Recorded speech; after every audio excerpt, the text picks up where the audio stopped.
Galaxy News Hour live.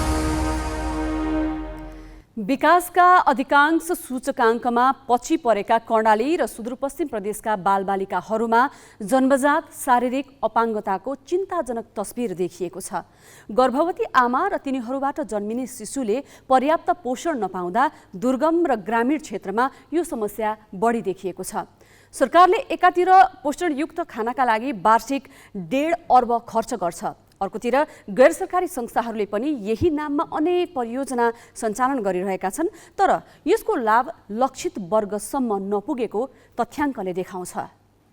विगत 2 वर्षमा कर्णाली प्रदेशमा मात्रै अस्पतालमा जन्मिएका शिशुमध्ये 51 जनामा जन्मजात अपाङ्गता देखिएको छ भने सुदूरपश्चिममा एकै वर्षमा 44 शिशु यो अवस्थामा जन्मिएको पाइन्छ। यो सङ्ख्या पनि अस्पताल आइपुगेको तथ्याङ्क मात्र हो। कुपोषण लगायतका कारणले उनीहरूमा जन्मजात अपाङ्गताका साथै रोग प्रतिरोधात्मक क्षमता कम हुँदा मृत्युको जोखिम पनि बढी हुन्छ। तर पनि हाम्रा नीति निर्माताहरूले यसलाई खास ठूलो समस्याका रूपमा लिएको पाइँदैन। ग्यालेक्सी न्यूज आवरमा आज हामी कर्णाली र सुदूरपश्चिममा देखिएको जन्मजात अपाङ्गताबारे विशेष रिपोर्ट प्रस्तुत गर्नेछौँ। साथमा हुनेछ निलम्बित प्रधान न्यायाधीश चोलेन्द्र शमशेर राणा विरुद्धको छानबिनमा अबको बाटो सम्बन्धी सामग्री।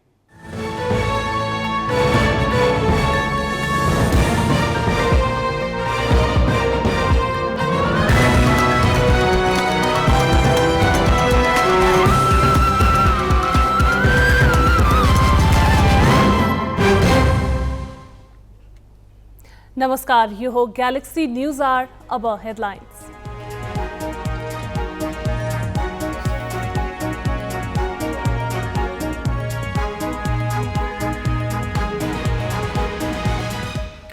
राष्ट्रपतिले फिर्ता पठाएको नागरिकता विधेयक पुनः विचारका लागि भोलि सदनमा प्रस्तुत गरिने, भोलि नै पारित गर्ने सत्तापक्षको तयारी। प्रधान न्यायाधीश विरुद्धको महाभियोगमा समितिले 6 महिनापछि थाल्यो काम। 1 महिनामै टुङ्ग्याउन जोड, राणाकी श्रीमती र भाइसँग सम्पत्ति शुद्धिकरणमा बयान। कर्णाली र सुदूरपश्चिममा जन्मिँदै अपाङ्गता भएका शिशु अस्वाभाविक रूपमा बढी, चिकित्सक भन्छन् पोषणको अभाव मुख्य कारण। दार्चुलाको गोकुलेश्वरबाट खलङ्गा जाँदै गरेको जीप खस्दा 5 जनाको घटनास्थलमै मृत्यु, 6 घाइते, मृतकहरू सबै बझाङ बुङ्गल गाउँका। र पूर्व कप्तान मल्ल 5 महिनापछि टिममा फर्किँदा टोली बलियो भएको कप्तान लामिछानेको प्रतिक्रिया। मल्ल भन्छन् घर फर्किए झैँ लाग्यो।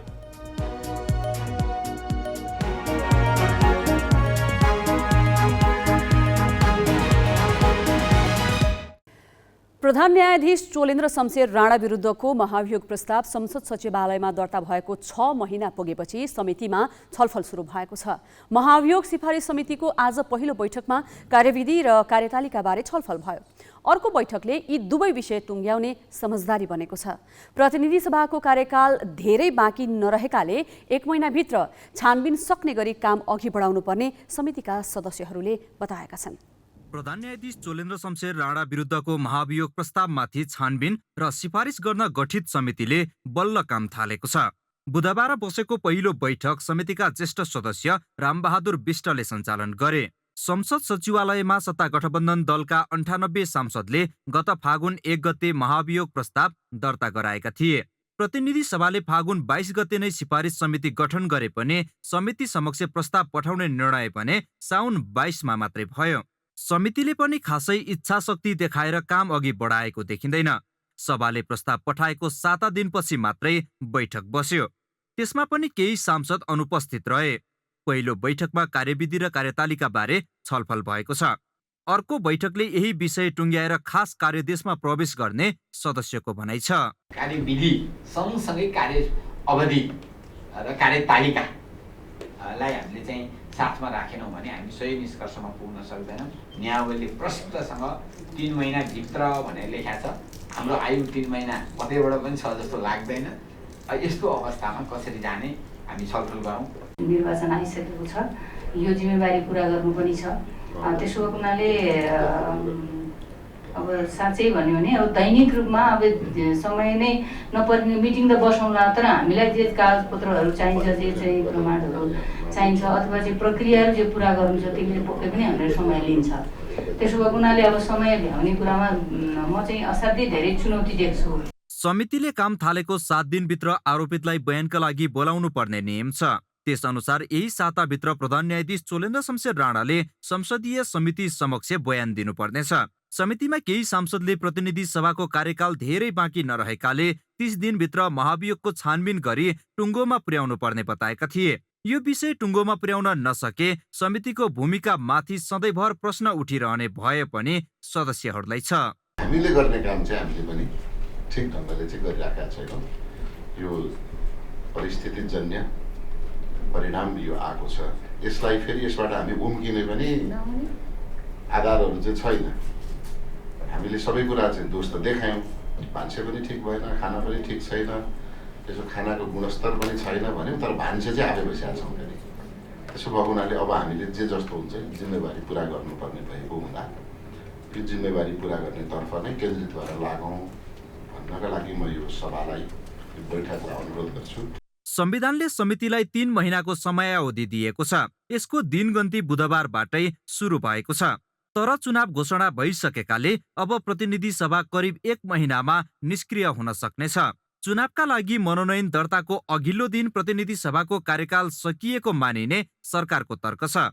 त्यसैले 1 महिनाभित्र महाभियोग संसदले नटुङ्ग्याए यो प्रस्ताव स्वत निष्क्रिय भई प्रधान न्यायाधीश राणा आफूमाथिका गम्भीर आरोपै बोकेर न्यायालय फर्किने जोखिम छ। क्यामेरामा सुशील बास्कोटाका साथ बासु खड्का, ग्यालेक्सी फोके, काठमाडौँ।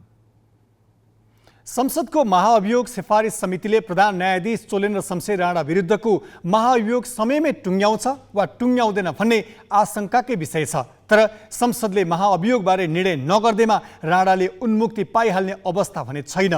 उनका विरुद्धमा राज्यका अरू निकायमा पनि उजुरी छन् र अनुसन्धानको प्रक्रिया समेत चलिरहेकै छ। जस्तो कि सम्पत्ति शुद्धिकरण अनुसन्धान विभागले राणा विरुद्ध परेको उजुरीलाई लिएर उनका आफन्तहरूको बयान लिइसकेको छ। विभिन्न माध्यमबाट सङ्कलित सूचनाका आधारमा सम्पत्तिको खोजबिन पनि चलिरहेकै छ। गत पुस 11 प्रधान न्यायाधीश चोलेन्द्र शमशेर राणा विरुद्ध न्याय किनबेच गरी अकुत सम्पत्ति कमाएको आरोपसहित डाक्टर गोविन्द केसीले सम्पत्ति शुद्धिकरण अनुसन्धान विभागमा उजुरी दिए। नेपाल बार एसोसिएसन र सर्वोच्च अदालतकै सहकर्मी न्यायाधीशहरूले न्यायालय प्रमुख नै भ्रष्टाचार र बिचौलियाका संरक्षक बनेको आरोप लगाएपछि सञ्चार माध्यमहरूले पनि खोजबिन गरेका थिए। राणाकी पत्नी रोजी राणा छेत्रीले विचाराधीन मुद्दाका पक्षबाट ठमेलमा 22 आनाको जग्गा र त्यसमा बनेको भव्य घर हात पारेको कुरा ग्यालेक्सी फोके टेलिभिजनले सार्वजनिक गरेको थियो। अहिलेको बजार मूल्यमा 40 करोड पर्ने उक्त सम्पत्तिको पनि स्रोत खोजिनुपर्ने उजुरीमा उल्लेख छ। त्यस्तै काठमाडौँ र देशका अरू भागमा पनि प्रधान न्यायाधीश राणा, उनकी श्रीमती र भाइ प्रभु शमशेर राणाले शङ्कास्पद तवरमा सम्पत्ति जोडेको पाइएको छ।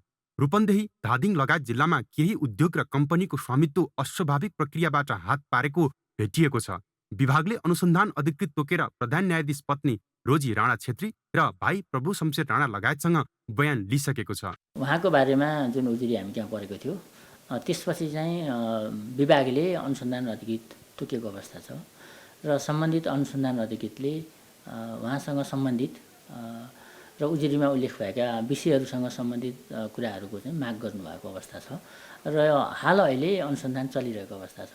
फागुन 1 गते संसद सचिवालयमा महाअभियोग दर्ता भएपछि राणा निलम्बनमा छन्। पदमुक्त नभइसकेका कारण विभागले राणालाई बोलाएर बयान लिन सकेको छैन।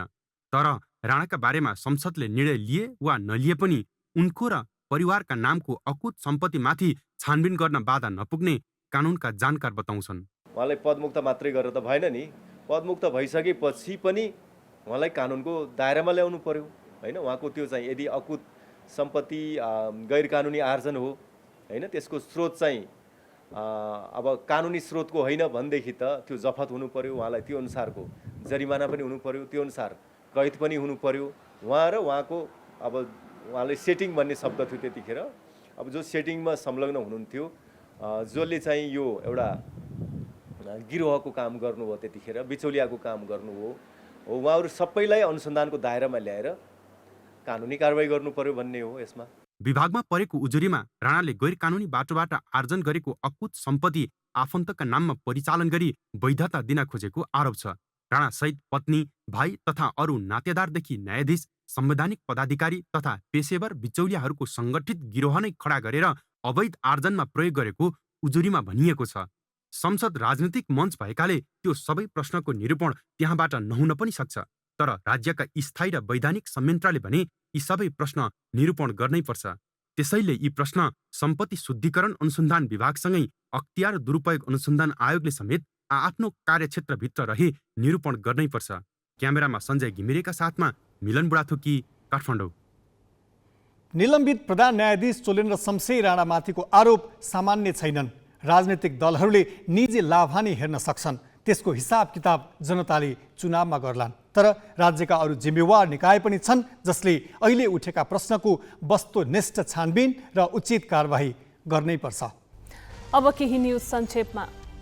संसद सचिवालयले राष्ट्रपति विद्यादेवी भण्डारीबाट सन्देशसहित फिर्ता आएको नागरिकता विधेयक प्रतिनिधि सभाबाट भोलि नै पारित गर्ने तयारी गरेको छ। भोलि बस्ने प्रतिनिधि सभा बैठकको सम्भावित कार्यसूचीमा राष्ट्रपतिबाट फिर्ता आएको विधेयक पारित गर्ने उल्लेख छ। त्यसअघि सो विधेयकमाथि पुनर्विचार गरियोस् भन्ने प्रस्ताव पेश हुने संसद सचिवालयले जनाएको छ। प्रतिनिधि सभा नियमावलीको नियम 136 अनुसार राष्ट्रपतिबाट पुनर्विचारका लागि सन्देशसहित विधेयक फिर्ता भएपछि सभालाई त्यसको जानकारी दिइन्छ। यस्तो जानकारी सोमबार नै गराइसकिएको छ। यस्तै भोलिकै बैठकमा सभामुख अग्निप्रसाद सापकोटाले 10 भन्दा बढी बैठकमा अनुपस्थित हुने प्रतिनिधि सभा सदस्यको अनुपस्थितिको सूचना पनि संसदमा पेश गर्ने सम्भावित कार्यसूची छ। सर्वोच्च अदालतले प्रतिनिधि सभाको कार्यकालबारे व्याख्या गर्ने भएको छ। सर्वोच्च अदालतका न्यायाधीश सुषमा लता माथेमाको इजलासले आज निर्वाचन घोषणापछि प्रतिनिधि सभाको अवस्थाबारे संवैधानिक व्याख्या आवश्यक भएकाले रिट दर्ता गर्न आदेश दिएको छ।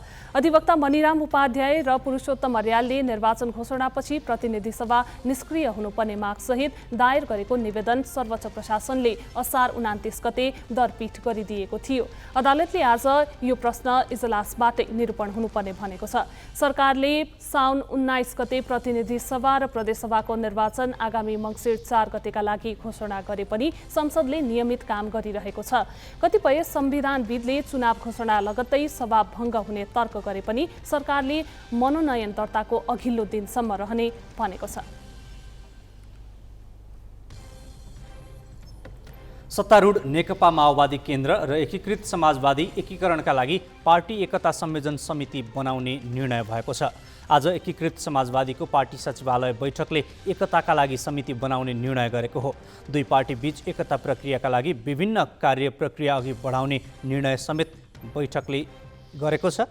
पार्टीका उपमहासचिव गङ्गालाल तुलाधरले एकीकृत समाजवादी र माओवादी केन्द्रबाट वाम एकताको पहल सुरु हुने बताए। पार्टी एकता संयोजन समितिमा माओवादी अध्यक्ष पुष्पकमल दाहाल, समाजवादीका अध्यक्ष माधव कुमार नेपाल, नेता झलनाथ खनाल लगायत शीर्ष नेताहरू रहनुपर्ने सुझाव दिएको तुलाधरले बताए। बैठकले आगामी निर्वाचनका लागि उम्मेदवारको मापदण्ड पनि तयार गरेको छ। नेकपा माओवादी केन्द्रले भोलि पदाधिकारी टुङ्गो लगाउने दावी गरेको छ। आज पार्टी कार्यालय पेरिस डाँडामा बसेको पार्टीको स्थायी समिति बैठकमा पदाधिकारी चयनका बारेमा छलफल भएको छ। पदाधिकारी चयनदेखि सङ्गठनका विभिन्न पक्षमा आजको बैठकमा छलफल भएको प्रवक्ता कृष्णबहादुर महराले जानकारी दिए। उनले भोलि बिहान बस्ने बैठकले पदाधिकारीको टुङ्गो लगाउने बताए। पदाधिकारीका विषयमा नेताहरू सहमति नजिक पुगेको र भोलि बस्ने बैठकले औपचारिक निर्णय गर्ने उनले जानकारी दिए। महाधिवेशन भएको 6 महिना नाघिसक्दा पनि माओवादीले पदाधिकारी चयन गर्न सकेको छैन। गत पुसमा आयोजित महाधिवेशन अध्यक्षमा पुष्पकमल दाहाललाई चयन गर्दै सम्पन्न भएको थियो। मङ्सिर 4 मा हुने चुनावका लागि दल दर्ताका लागि परेका निवेदनमाथि निर्वाचन आयोगले जाँचबुझ सुरु गरेको छ। आयोगका प्रवक्ता शालिग्राम शर्मा पौडेलले आगामी मङ्सिर 4 गते हुने प्रदेश र प्रतिनिधि सभाको निर्वाचन प्रयोजनार्थ आयोगमा दल दर्ताको निवेदन दिएका सबै दलहरूको जाँचबुझ एकसाथ सुरु भएको बताए। प्रवक्ता पौडेलले मतदाता नामावली अद्यावधिकको काम 77वटै जिल्लामा जारी रहेको जानकारी दिँदै निर्वाचन आयोगले अहिले प्रतिनिधि सभा र प्रदेश सभा सदस्यको पर्यवेक्षणका लागि अन्तर्राष्ट्रिय पर्यवेक्षकलाई आह्वान गर्ने प्रक्रिया सुरु भएको बताए। निर्वाचनका लागि चाहिने सामग्रीहरू टेन्डरको लागि पनि काम भइरहेको जानकारी दिँदै शर्माले निर्वाचनका लागि चाहिने बजेटबारे पनि छलफल भइसकेको बताए। सुदूरपश्चिम र कर्णालीका धेरै आमाहरू चाहेर र योजना बनाएर शिशु जन्माउँदैनन्। जति जन्मिन्छन् ती भाग्यको फल वा नियतिको उपज ठानिन्छ। अझ जन्मिएका बच्चामध्ये सबैको अवस्था ठिकठाक हुँदैन। ठुलो सङ्ख्याका शिशु जन्मिँदै अपाङ्गता लिएर आउँछन्। किन भइरहेको छ त यस्तो? विस्तृत नवराज पाण्डेबाट। कर्णाली र सुदूरपश्चिम प्रदेशमा जन्मिँदै अपाङ्गता भएका शिशु अस्वाभाविक रूपमा बढी पाइएका छन्। खास गरी पोषणको अभाव र गर्भावस्थाको हेरचाहमा कमीका कारण यो समस्या त्यस क्षेत्रमा बढिरहेको चिकित्सकहरूको भनाइ छ। यी समस्या कम गर्न महिला गर्भवती भएको अवस्थादेखि नै अस्पतालमा नियमित परीक्षण, पोषणयुक्त खाना, आइरन र फोलिक एसिड औषधि निःशुल्क उपलब्ध गराउने सरकारी कार्यक्रम छन्। तर यी कुनै पनि कार्यक्रमको असर नदेखिँदा त्यसका नाममा भएको खर्च र कार्यक्रमको प्रभावकारिता कहाँ छ भनेर खोज्नुपर्ने अवस्था छ। तपाईले पनि देख्नु भएको होला, कतिपय शिशुका शरीरमा जन्मजात कुनै समस्या वा अपाङ्गता हुन्छ, जस्तो कि तालु फाटेको, छोटा हातगोडा भएको, औँला वा हातगोडा नै जोडिएका, टाउकोमा पानी जमेको, मेरुदण्ड, ढाड, मुटु सम्बन्धी वा मलद्वारको समस्या आदि। जन्मिँदै यस्ता स्वास्थ्य समस्या हुनुलाई बर्थ डिफेक्ट भन्ने गरिन्छ र यस्तो समस्या देशको अन्य भागमा भन्दा कर्णाली र सुदूरपश्चिममा अस्वाभाविक रूपमा बढी देखिएको छ। विगत 6 वर्षको तथ्याङ्क हेर्दा कर्णाली स्वास्थ्य विज्ञान प्रतिष्ठानमा जन्मिएका बालबालिका मध्ये 11%मा यस्तो समस्या भेटिएको छ। यिनमा पनि 70% शिशुको टाउकोमा समस्या छ। कर्णाली प्रतिष्ठानको चाहिँ पछिल्लो 8 वर्षको डाटा हेर्ने हो भने लगभग 11.2% छ। र एउटा कुरा चाहिँ के बुझ्नुपर्छ भने धेरै केसेसहरू चाहिँ अनडिटेक्टेड हुन्छ। गएको 2 वर्षमा कर्णाली प्रदेशमा 51 जना यस्ता शारीरिक समस्या भएका बालबालिका जन्मिएका छन्। यो तथ्याङ्क पनि अस्पताल आइपुगेका मात्रै हो। गत वर्ष मात्र 23 शिशुमा जन्मजात अपाङ्गता देखिएको छ। यस्तै सुदूरपश्चिम प्रदेशमा 6 वर्षमा अस्पतालमा जन्मिएका मध्ये 196 शिशुमा यस्तो शारीरिक समस्या रेकर्ड भएको छ। गत वर्ष मात्र 44 शिशु विभिन्न प्रकारका अपाङ्गतासहित जन्मिएका थिए।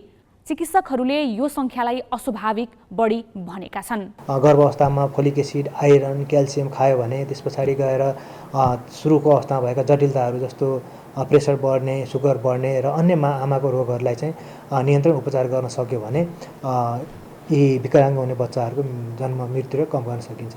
चिकित्सकहरूका अनुसार वंशाणुगत असर, गर्भवतीको विशेष हेरचाह नहुनु, पोषणयुक्त खानाको अभाव, विभिन्न हानिकारक रसायनको प्रभाव र भाइरसको सङ्क्रमणका कारण मुख्य कारण हुन्। सुदूरपश्चिम र कर्णालीमा यो समस्या बढी हुनुमा कुपोषण मुख्य कारण हुन सक्ने ठानिएको छ। उहाँहरूले चाहिँ जुन मात्रामा पोषणहरू पाउनुपर्ने हो त्यो पोषण पाउने त्यो ठाउँको वस्तुस्थिति छैन, वातावरण छैन। त्यसैले सरकारले चाहिँ अब स्थानान्तरण गर्ने हो कि त्यहाँका मानिसहरूलाई, अथवा त्यहीँको जमिनलाई उर्वर भूमि बनाउनको लागि केही पहल कदमीहरू चाल्ने हो कि त्यतातिर पनि सोच्नुपर्ने अवस्था देखिन्छ। किन भन्दाखेरि यो त खानाको कारणले खाना नपुगेर भएको समस्या हो र यसको उपचार पनि फेरि घुमाइफेरै त्यही पोषण नै दिनुपर्ने हुन्छ। विश्व स्वास्थ्य सङ्गठनका अनुसार प्रति 33 शिशुको जन्ममा 1 जनामा जन्मजात शारीरिक समस्या देखिन्छ। सरकारले जन्मजात शारीरिक समस्या पत्ता लगाउन 17 अस्पताल तोके पनि केन्द्रका 3 र प्रदेशका 8 गरी 11 अस्पतालमा मात्र यसको अध्ययन हुन्छ, जसमा सरकारसँग गत वर्षको 74 शिशुको मात्र तथ्याङ्क छ। गर्भावस्थामा महिलालाई अरू बेला भन्दा बढी पोषण आवश्यक पर्छ। प्रोटिन, आइरनयुक्त खानेकुरा प्रशस्त खानुपर्छ। पोषणले बच्चाको वृद्धि विकासमा सहयोग पुग्छ भने फोलिक एसिडको प्रयोग गर्भ रहनुभन्दा 3 महिना अघिबाट गर्न थालियो भने बच्चामा हुन सक्ने शारीरिक समस्या न्यून हुन्छ। सरकारले गर्भवती महिलाको पोषणयुक्त खाना खुवाउन मात्र वर्षेनी 1 अर्ब भन्दा बढी रकम खर्च गर्छ। सुदूरपश्चिम र कर्णालीमा यसको प्रभावकारिता देखिएको छैन। पोषण कार्यक्रम त यो जिल्ला सबै ठाउँमा पुगेको छ हैन। हाम्रो पोषण शाखा भन्ने छुट्टै छ। पोषण शाखाबाट चाहिँ राम्रै काम भइरहेको छ हैन। पोषणयुक्त खानाको लागि गर्भवतीमा, सुत्केरीमा त्यो कार्यक्रम त छ। तर के छ भने अवेरनेसको कमी छ नि त। अब बिहा गर्ने पनि एकदम छिटो बिहा हुन्छ हैन। बच्चा जन्माउने कहिले पनि प्लान हुँदैन। त्यसले गर्दाखेरि पनि गाह्रो छ हैन। सरकारले आइरन र फोलिक एसिड आमा सुरक्षा कार्यक्रम अन्तर्गत खुवाउँछ। पोषणयुक्त खानाका लागि वार्षिक 1 अर्ब 50 करोड खर्च गर्छ। गर्भवती महिलाको अस्पतालमा निशुल्क परीक्षणको समेत व्यवस्था छ। तर गर्भवती महिलाले यो सेवा र सुविधा प्राप्त नगरेको अनुगमन भएको पाइँदैन। जुम्लाबाट मोहन विक्रम शाही, सुर्खेतबाट सुदीप पुरी, कैलालीबाट हिक्मत रावल र क्यामेरामा रविन्द्र श्रेष्ठका साथ प्रज्ञातिमल सिन्हा, ग्यालेक्सी 4K, काठमाडौँ। जन्मजात शारीरिक अपाङ्गताको मुख्य कारण पोषणको अभाव देखिएको छ। कर्णाली र सुदूरपश्चिममा यो समस्या बढी देखिनुको कारण पनि कुपोषणकै समस्या हो भन्ने अन्य अध्ययनले पनि पुष्टि गर्छ। जस्तो कि 2 वर्ष अघि केन्द्रीय तथ्याङ्क विभागले गरेको नेपाल बहुसूचक सर्वेक्षणले यिनै 2 प्रदेशमा राष्ट्रिय औसतभन्दा निकै बढी कुपोषणको प्रभाव देखाएको छ। हेरौँ यो प्रस्तुति। आमाको गर्भमै हुँदा र जन्मपछि पनि पर्याप्त पोषण नपाउँदा शिशुमा शरीरको विकास ठिक ढङ्गले हुन पाउँदैन। त्यसैले उमेर अनुसार तौल नहुने, उमेर अनुसार उचाइ पनि नबढ्ने अनि उचाइको अनुपातमा तौल पनि नहुने बालबालिकाको संख्या ती क्षेत्रमा धेरै छ। सर्वेक्षण अनुसार उमेरको अनुपातमा कम उचाइ भएका 5 वर्ष मुनिका बालबालिका देशभर 32% छन्। तर कर्णाली प्रदेशमा यही यस्ता बालबालिका 48% छन् भने सुदूरपश्चिममा 41% छन्। शरीरलाई आवश्यक पर्ने पौष्टिक तत्त्वको अभावका कारण उचाइ अनुसार तौल नभएका देशभर 12% बालबालिका छन्। यो संख्या कर्णाली प्रदेशमा 18% र सुदूरपश्चिममा 14% छ।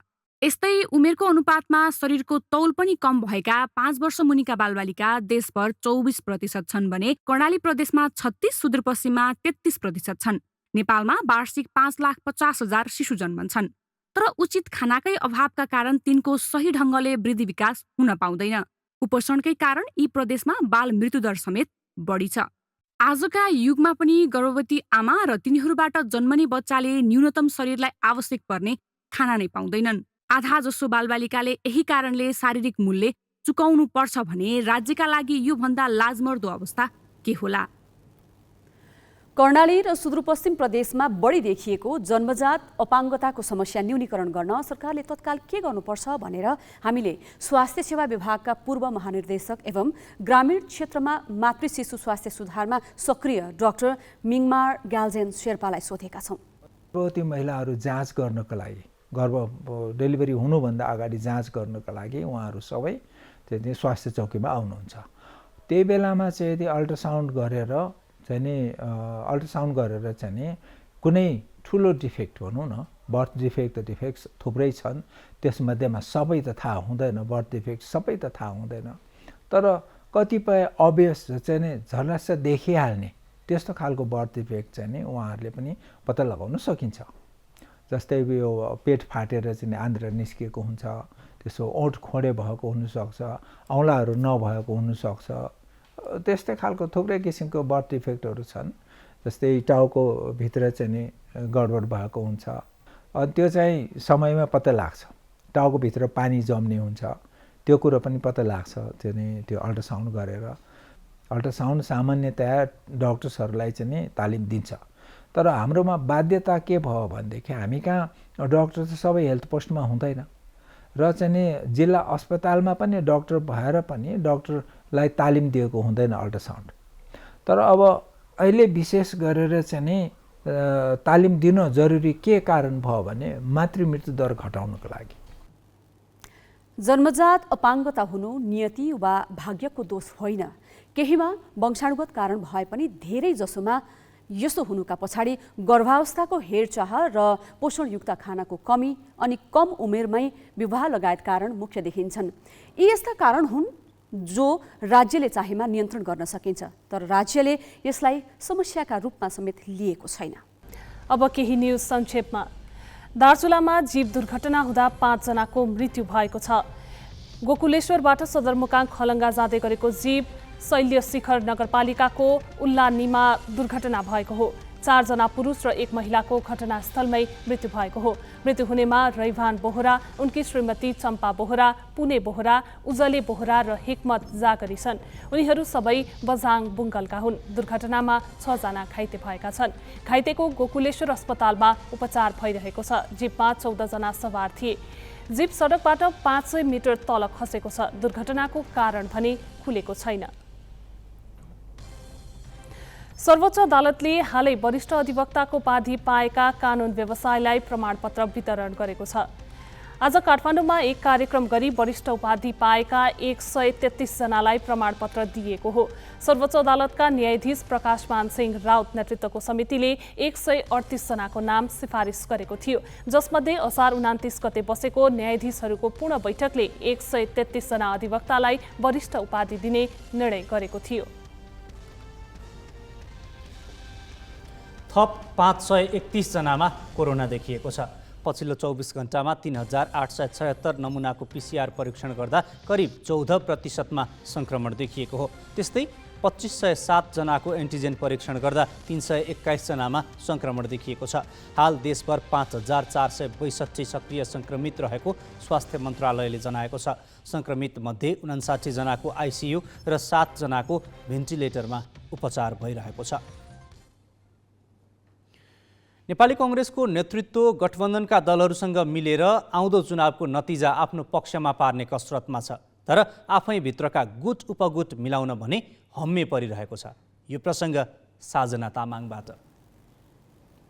संसदीय राजनीतिमा देशको सबैभन्दा पुरानो दल हो नेपाली कांग्रेस। पार्टीभित्र निर्वाचनमा प्रतिस्पर्धा गर्ने आकांक्षी अत्याधिक हुँदा हरेक निर्वाचनमा कार्यकर्ता व्यवस्थापन उसलाई चुनौती बन्ने गरेको छ। मङ्सिर 4 मा तय भएको प्रतिनिधि सभा र प्रदेशसभा निर्वाचनका लागि सत्ता गठबन्धनमा रहेका दलहरूसँग तालमेल गरेर निर्वाचनमा जाने निर्णय गरेको कांग्रेसलाई आन्तरिक गुट र युवालाई समेट्नुपर्ने दबावले भागमा परेका सिटको बाँडफाँड सकसपूर्ण देखिएको छ। सत्ता गठबन्धनले आगामी प्रतिनिधि सभा र प्रदेशसभा निर्वाचनमा सिट बाँडफाँडमा सहमति जुटाउन गठन गरेको कार्यदलको तयारीलाई आधार मान्ने हो भने कांग्रेसले 165 मध्ये बढीमा 90 सिट पाउनेछ। 90 सिट पाउँदा 75 निर्वाचन क्षेत्रमा कांग्रेसले उम्मेद्वार खडा गर्न पाउने छैन।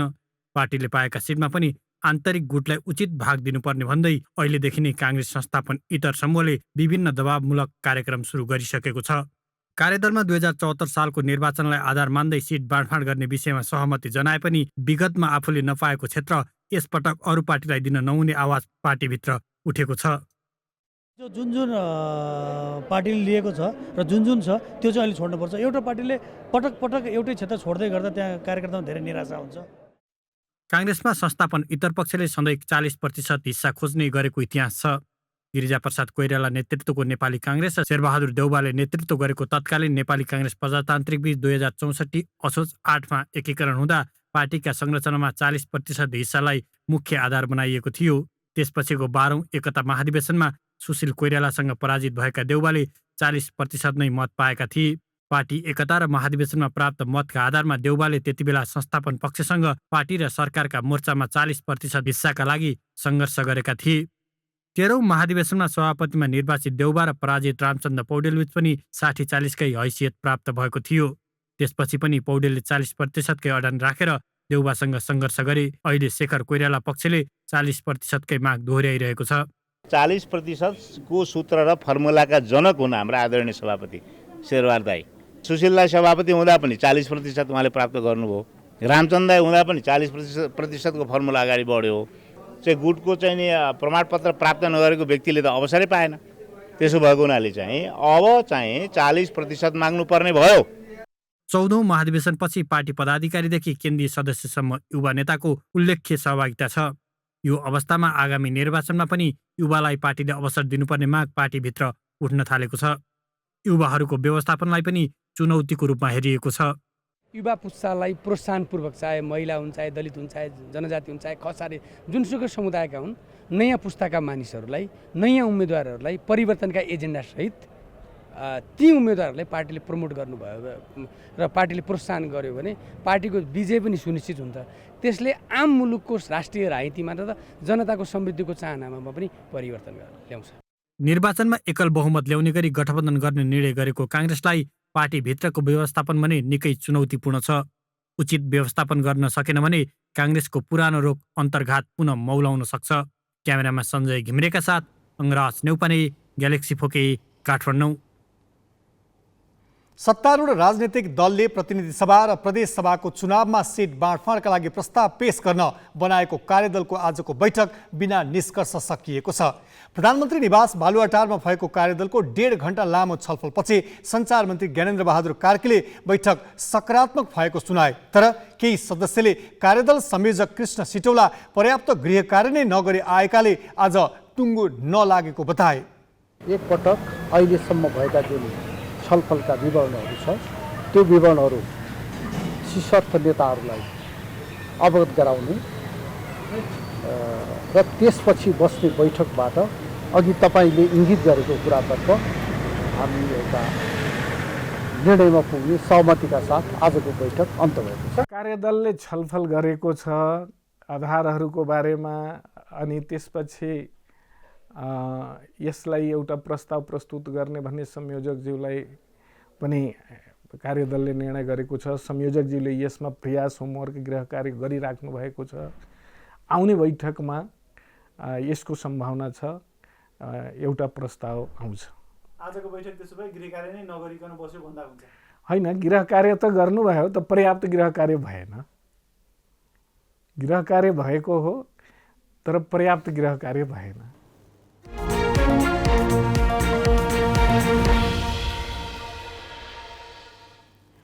सामान्य अङ्कको उतार चढाव भएर आज शेयर बजार 2040 बिन्दुमा रोकिएको छ। शेयर बजार परिसूचक नेप्से 0.36 अङ्कले घटेको छ।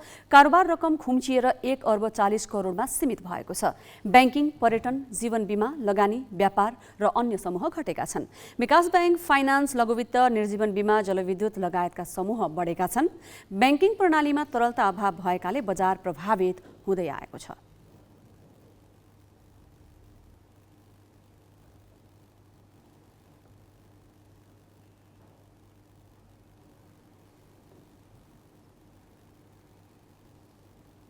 सूचना प्रविधिको युगमा दूरसञ्चार सेवाको प्रयोग अपरिहार्य छ।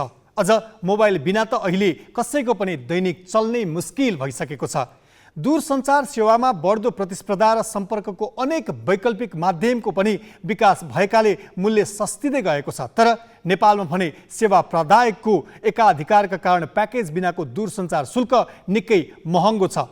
सरकारी स्वामित्वको नेपाल टेलिकम र निजी क्षेत्रको एनसेल बीच कुनै प्रतिस्पर्धा छैन। यसको फाइदा उठाउँदै उनीहरूले भोइस सेवामै उपभोक्तालाई महँगो शुल्क लिइरहेका छन्। यद्यपि उनीहरूले एकमुष्ट प्याकेज खरिदमा दिने सेवा भने तुलनात्मक रूपमा सस्ता छन्। नेपाल दूरसञ्चार कम्पनी नेपाल टेलिकम र एनसेल आजियाटा नेपालमा जीएसएम मोबाइल सेवा दिने कम्पनी हुन्। सिजी कम्युनिकेसन, युटिएल र हेलो नेपालका सेवा अहिले बन्द छन् भने स्मार्ट टेलिकमले कुनै प्रतिस्पर्धी सेवा दिइरहेको छैन। एनटिसी सरकारी स्वामित्वमा छ भने एनसेल निजी क्षेत्रको कम्पनी हो जो आफ्नो ढङ्गले अगाडि बढिरहेका छन्। त्यसैले यी दुई कम्पनी बीच कुनै प्रतिस्पर्धा छैन। यही कारण नेपालको दूरसञ्चार सेवा महँगो छ। नेपाल टेलिकमको पोस्टपेड र प्रिपेड मोबाइलको शुल्क फरक छ। पोस्टपेड प्रयोगकर्ताले 1 मिनेट कुरा गर्दा 1 रुपैयाँ तिर्नुपर्छ। पिक आवर बाहेकको समयमा 55 पैसा तिर्दा हुन्छ। नेटवर्क बाहिर फोन गर्दा 1 रुपैयाँ 50 पैसा तिर्नुपर्छ। एउटा एसएमएस गर्न 1 रुपैयाँ लाग्छ। यी सबै सुविधा लिन मासिक 300 रुपैयाँको रिचार्ज गर्नै पर्छ।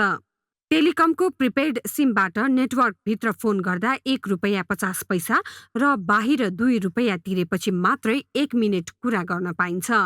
एउटा एसएमएस गर्न नेटवर्कभित्र 1 रुपैयाँ र नेटवर्क बाहिर 1 रुपैयाँ 25 पैसा तिर्नुपर्छ। यी सबै सेवा लिँदा कर छुट्टै तिर्नुपर्छ। एनसेलको भोइस कल एनटिसीको भन्दा महँगो छ। एनसेलबाट जुनसुकै नेटवर्कमा फोन गर्दा 1 मिनेटको 1 रुपैयाँ 62 पैसा तिर्नुपर्छ। एनसेलबाट एनसेलमा एसएमएस गर्दा 1 रुपैयाँ र एनसेल बाहिर 1 रुपैयाँ 27 पैसा तिर्नुपर्छ। एनसेलका यी सबै सुविधामा छुट्टै कर तिर्नुपर्छ। यस्तो शुल्क दूरसञ्चार ऐन 2053 को दफा 42 बमोजिम नियामक निकाय नेपाल दूरसञ्चार प्राधिकरणले स्वीकृत गरेपछि लागू हुन्छ। विश्वका धेरैजसो देशका टेलिकम कम्पनीले भोइस सेवा निशुल्क गरेर डेटाबाट आम्दानी गरिरहेका छन्। तर नेपालमा एकाधिकार भएकै कारण शुल्क महँगो भएको प्राधिकरणको स्वीकारोक्ति छ। जुन रेगुलर ट्यारिफको कुरा छ योभन्दा कम हुनुपर्ने हो। यद्यपि हाम्रो पपुलेसन साइज सानो, बजार पर्फेक्ट कम्पिटिसन हुन नसकेको विभिन्न कारणले एक किसिमको मोनोपोलाइज, गभर्मेन्ट मोनोपोलाइज र प्राइभेट सेक्टरको मोनोपोलाइज हुन पुगेको र यहाँ टेलिकम्युनिकेसन इक्विपमेन्टको लागि स्वदेशमा केही पनि म्यानुफ्याक्चरर नहुने, सबै हामी विदेशमा भर पर्नुपर्ने भयो र विदेशबाट ल्याएको चिजमा प्लस हाम्रो कस्ट पनि लाग्ने भयो। त्यसले गर्दा पनि अलिकति महँगो हुन गएको हो। शुल्क महँगो हुनुको अर्को कारण नयाँ प्रतिस्पर्धी कम्पनी आउन नसक्नु हो। इजाजत लिएको 10 वर्षमा 20 अर्ब नवीकरण शुल्क तिर्नुपर्ने तोकिएकाले नयाँ आउन नसकेको प्राधिकरणको भनाइ छ। महँगो नवीकरण शुल्कले अहिले सञ्चालनमा रहेकाहरूको एकाधिकारलाई नै प्रोत्साहन गरिरहेको छ र सेवाग्राही महँगो शुल्क तिर्न बाध्य छन्। नवीकरण जस्तो 20 अरब छ, न्यू इन्ट्रान्टको लागि चाहिँ ब्यारियर भयो, एक्जिस्टिङको लागि चाहिँ इन्सेन्टिभ भयो। भन्न त भन्छन् हामीलाई 20 अरबले धेरै घाटा परेको छ भन्छन्, 20 अरबले प्रतिस्पर्धी आउन दिएको छैन। त्यो चाहिँ रेगुलेटरलाई घाटा छ, कन्ज्युमरलाई घाटा छ। त्यसो त शुल्क पुनरावलोकनका लागि नियामक निकायले दबाब दिन नसक्ने होइन। एकातिर दूरसञ्चार क्षेत्रमा नयाँ कम्पनी आउन नसक्ने गरी कानुन बनाइएको र अर्कोतिर नियामकले भूमिका देखाउन नसकेको कारणले नै उपभोक्तामाथि सङ्गठित र खुला रूपमा ठगी भइरहेको उपभोक्ता अधिकार कर्मी बताउँछन्। प्रविधि एकपल्ट महँगो हुन्छ, तर प्रविधिको चिज जब सेवाग्राहीहरू धेरै वाइड फर्ममा चाहिँ के अरे डेभलप भएर गएपछि त कमसेकम एउटा रेटमा समायोजन हुन जरुरी हो नि त। 10,000 हुँदाखेरि एउटा रेट थियो भने अहिले 10 लाख हुँदाखेरि त्यही रेट हुनु भनेको यो चाहिँ उपभोक्ताप्रतिको किसिमको ठगी नै हो। महँगो शुल्क भएकै कारण एनटिसी र एनसेल दुवैले प्रत्येक वर्ष आकर्षक नाफा कमाउँदै आएका छन्। 2 करोड 11 लाख बढी प्रयोगकर्ता भएको एनटिसीले आर्थिक वर्ष 2078-79 मा 8 अर्ब 33 करोड रुपियाँ नाफा कमाएको छ। यस वर्ष एनटिसीको कारोबार 44 अर्ब नागेको छ। यस्तै 1 करोड 57 लाख प्रयोगकर्ता रहेको एनसेलले 40 अर्ब बढीको कारोबार गरेको छ। क्यामेरामा साधुराम लामिछानेका साथ चिरञ्जीवी भट्टराई, ग्यालेक्सी फोके, काठमाडौँ। झापा र मोरङ जोड्ने रतुवा खोलाको पुल नेताको चुनावी नारा बनेको छ। 2074 सालको प्रदेश र प्रतिनिधि सभा निर्वाचनमा रतुवा खोलाको पाता कस्ने र पुलमुनि खोला बगाउने नारा नै लिएर उम्मेदवारले भोट मागे। उनीहरूले निर्वाचन जिते तर आफ्नो बाचा बिर्सिए। रतुवा खोलाको पीर उस्तै रह्यो। अधुरो पुल हेर्दै पैसा तिरेर जोखिमपूर्ण डुङ्गाको यात्रा गर्नुपर्ने बाध्यता अहिले पनि हटेको छैन। झापा र मोरङको सीमा छुट्याउने रतुवा नदी हो। हुलाकी राजमार्गमा पर्ने यो नदीमा पुल बनेको 1 दशक बित्यो तर प्रयोगमा अझै आएको छैन। पुल ठुलो हेर्दै पैसा तिरेर डुङ्गा मार्फत जोखिमपूर्ण तरिकाले नदी तर्नुपर्ने बाध्यता छ। यो पुल भएको स्थान झापातर्फ पूर्व प्रधानमन्त्री एवं एमाले अध्यक्ष केपी ओली र मोरङतर्फ पूर्व मन्त्री मिनेन्द्र रिजालको निर्वाचन क्षेत्र पनि हो। निर्वाचन ताका रतुवा नदीको पाता कस्ने र पुलमुनि खोला कुदाउने उनीहरूको प्रतिबद्धता स्थानीयले अझै बिर्सेका छैनन्। तर वर्षौं भयो स्थानीयको व्यथा जस्ताको त्यस्तै छ।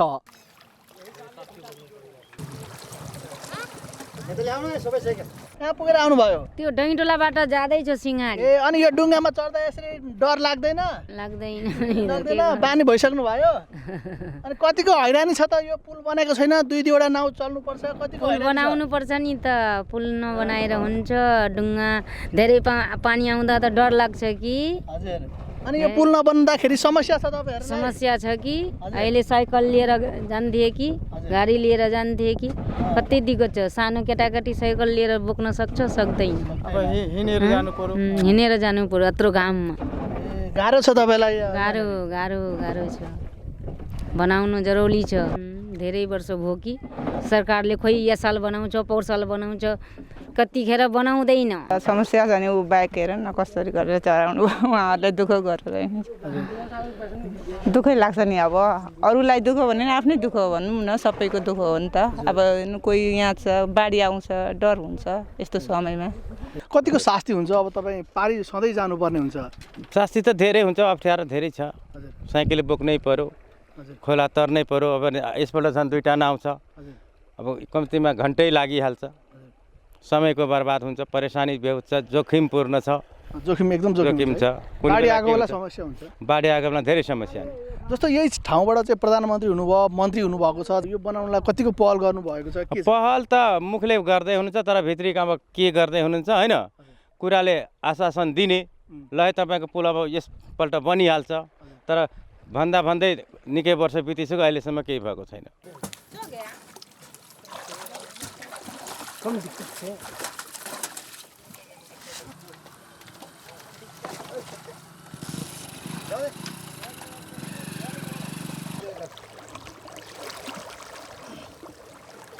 हरेक निर्वाचनमा यो पुल चुनावी एजेन्डा बन्छ, तर निर्वाचनपछि कुनै काम अघि बढ्दैन। गलत इस्टिमेटका कारण पुल प्रयोगमा नआउँदा समेत जनप्रतिनिधि र सम्बन्धित निकायहरू टुलुटुलु हेरेर बसेको वर्षौँ भयो। क्यामेरामा पारस चौधरीका साथमा राजु पौडेल, ग्यालेक्सी फोके, रतोमाई, मोरङ।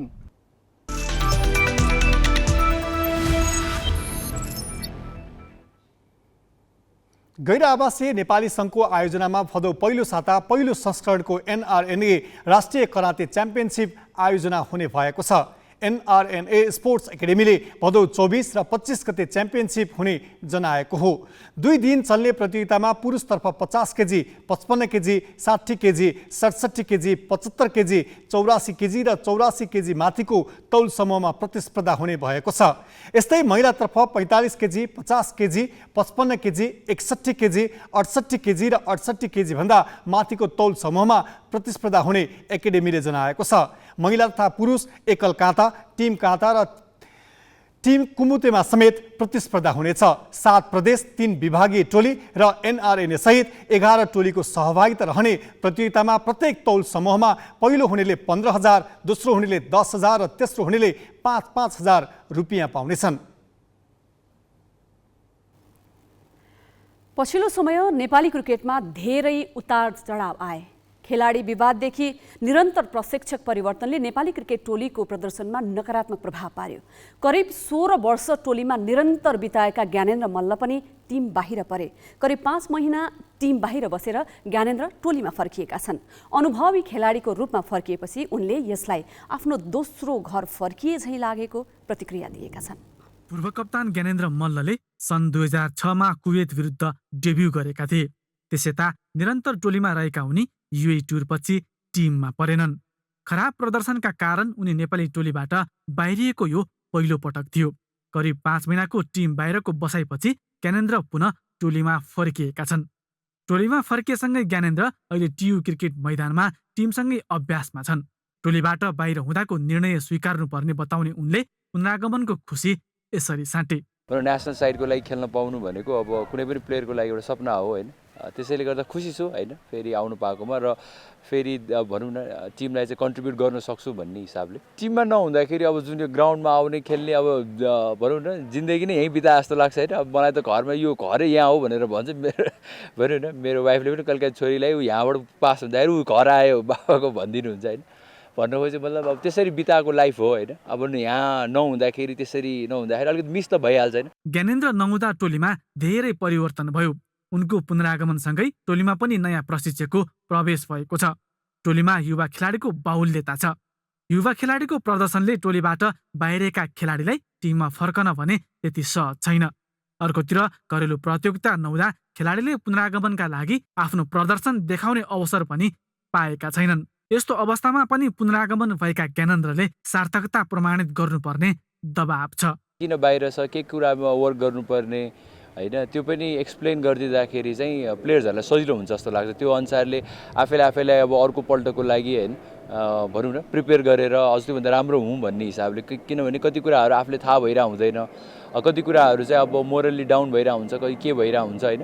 अब टेक्निकली फल्सहरू भइरहेको हुन्छ, त्यसलाई चाहिँ सुधार्नलाई चाहिँ अब यो ठाउँमा गएर यसरी चाहिँ सुधारेर आयो भनेदेखि चाहिँ अब अर्कोपल्ट पनि सिनारीमा छैन भन्ने कुराहरू चाहिँ इम्पोर्टेन्ट रहन्छ जस्तो लाग्छ। ज्ञानेन्द्र बाहिरिएपछि नेपाली टोलीमा अनुभवी खेलाडीको अभाव खड्किएको थियो, जुन नेपालको पछिल्लो प्रदर्शनमा क्रिकेट प्रेमीले स्पष्ट महसुस गरेका थिए।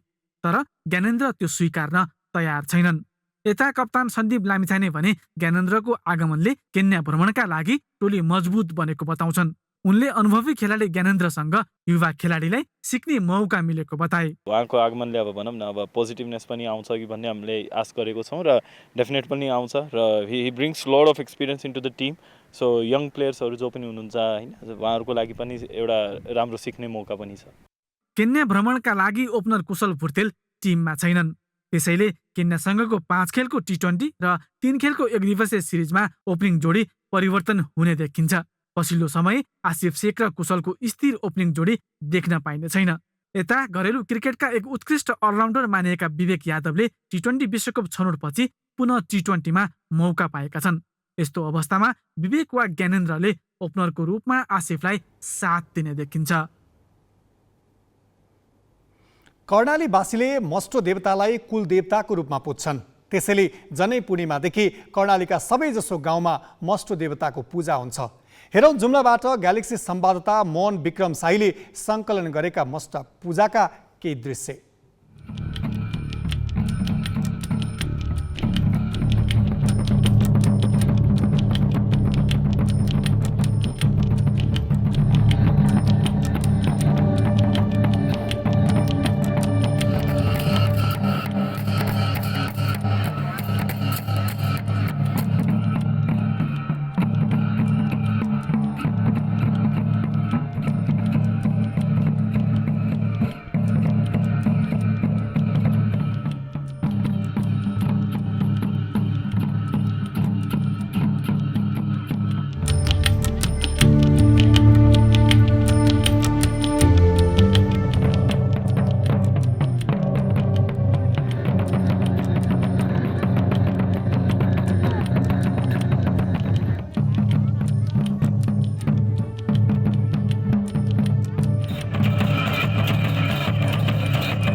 हामी ग्यालेक्सी न्यूज आरको अन्त्यमा छौं। जाँदा जाँदै हेडलाइन्स।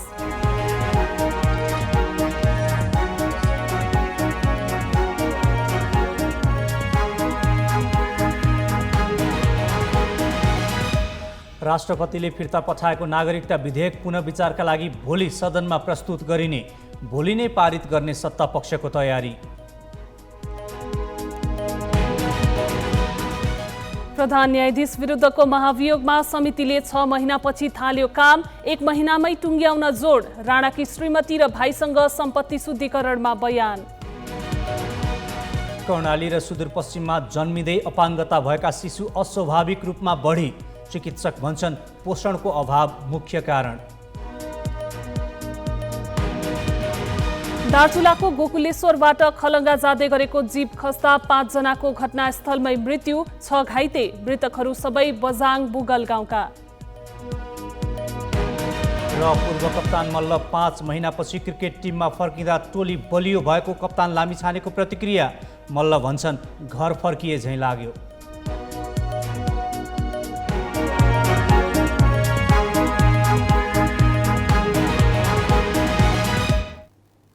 आजलाई ग्यालेक्सी न्यूज आवर सकियो। नमस्ते।